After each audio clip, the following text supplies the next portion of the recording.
খালি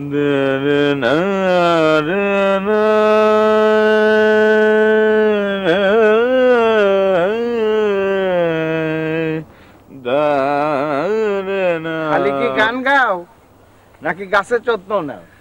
আসো তো ফুর্তিতেই। জিনা ভাই, এই গাছ আর ফুলকে নিয়ে কত গান হয়েছে আপনি তো জানেন। শুধুমাত্র জল আর সারেই এই গাছ ফুলের বৃদ্ধি হয় না, সাথে সঙ্গীতও লাগে, গান লাগে। নতুন তত্ত্ব শিখাইতেছ। এই ফুলের কানে বোমর এসে চুপি চুপি কথা বলে। আপনি অবহেলা করে কথা বলছেন জিনা ভাই। শরীফ ভাই আমাকে এই সুযোগটা দিয়েছেন। আমি এই সেমিস্টারে বাগানের যত্ন করব, আবার নেক্সট সেমিস্টার থেকে আমি পড়াশোনা করব। উনি তো হাজী মোহাম্মদ মহসিনের খালাতো ভাই দানবীর শরীফ সুলতান। কি মহত্ব তার! মহৎ কিনা জানি না, তবে ফরিদপুর জেলার ভাঙ্গা থানার পণ্ডিত স্যারের ছেলে আজ অস্ট্রেলিয়ায় পড়াশোনা করছে। এর পেছনে অবশ্যই শরীফ ভাইয়ের ভূমিকা আছে। যে ইয়েস, এই চৌধুরীটা পর্যন্ত শিখাইতে পারলাম না।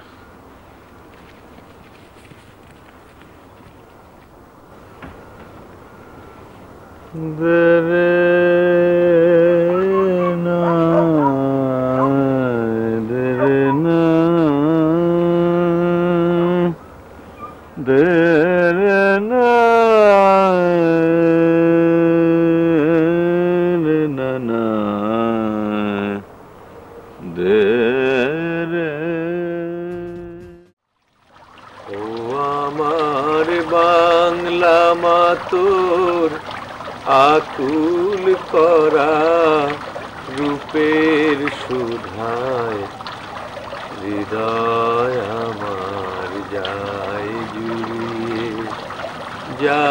জুড়িয়ে ও আমার বাংলা মাগো,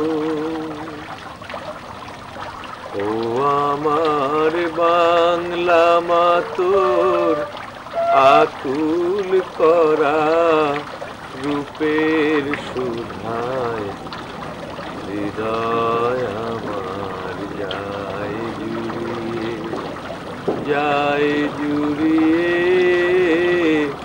ও আমার বাংলা মাগো। ফাগুনে তোর কৃষ্ণ চূড়ায় পলাশ বনে।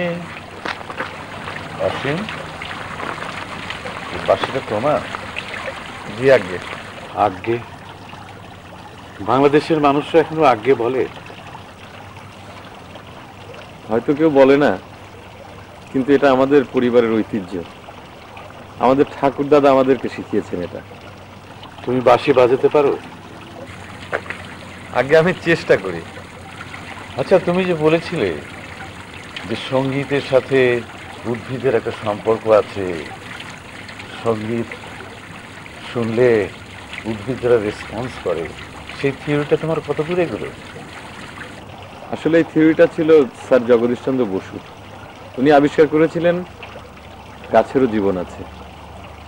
গাছের যেহেতু জীবন আছে, প্রাণী যদি সঙ্গীত শুনে রেসপন্স করে, তাহলে পরে তো গাছেরও রেসপন্স করার কথা। তাই আমি চেষ্টা করছি। আমি একটা যন্ত্র আবিষ্কার করার চেষ্টা করছি এবং সেটা প্রায় শেষের দিকে। আচ্ছা, তুমি বাঁশিটা বাজাও, আমি দেখি উদ্ভিদ কিভাবে রেসপন্স করে। ভাই, আমি আসলে ভালো করে বাজাতে পারি না। তাহলে আমি বাজাই, তুমি দেখো। জি, বাজা।